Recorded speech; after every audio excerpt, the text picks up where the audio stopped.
Assalamualaikum warahmatullahi wabarakatuh.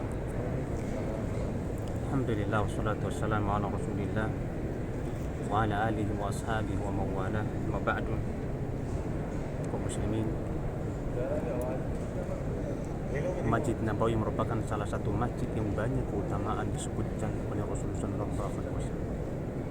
Bahkan Masjid Nabawi merupakan salah satu masjid yang disyariatkan untuk dikunjungi karena inilah salah satu masjid yang paling mulia di antara 3 masjid setelah Masjidil Haram. Masjid Nabawi merupakan urutan kedua. Sampai-sampai Rasulullah SAW dalam sebuah hadisnya mengatakan, barang siapa yang salat di masjid ini, maka dia mendapatkan pahala salat 1000 kebaikan dibandingkan dengan masjid-masjid yang lain.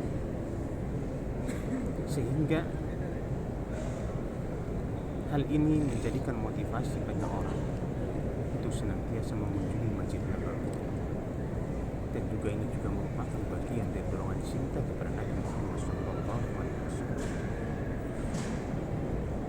Rasulullah SAW sabda, "Salatu fi masjidi hadha khair min alfi salatin fi siwa illa al-masjidil haram." Salat di masjidku ini lebih baik daripada 1000 kali salat di masjid-masjid yang lainnya kecuali Masjid Haram. Bahkan di Masjid Nabawi sendiri terdapat taman di antara taman-taman surga. Mana Rasulullah mengatakan, "Ma baina baiti wa minbari rawdatin min riyadil jannah."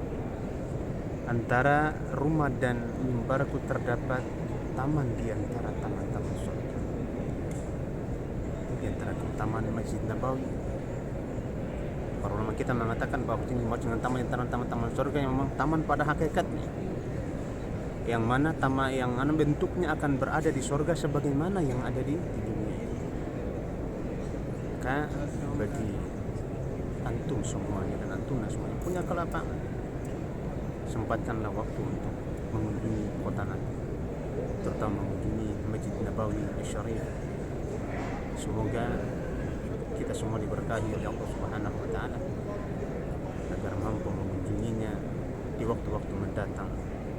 Wassalamualaikum warahmatullahi wabarakatuh.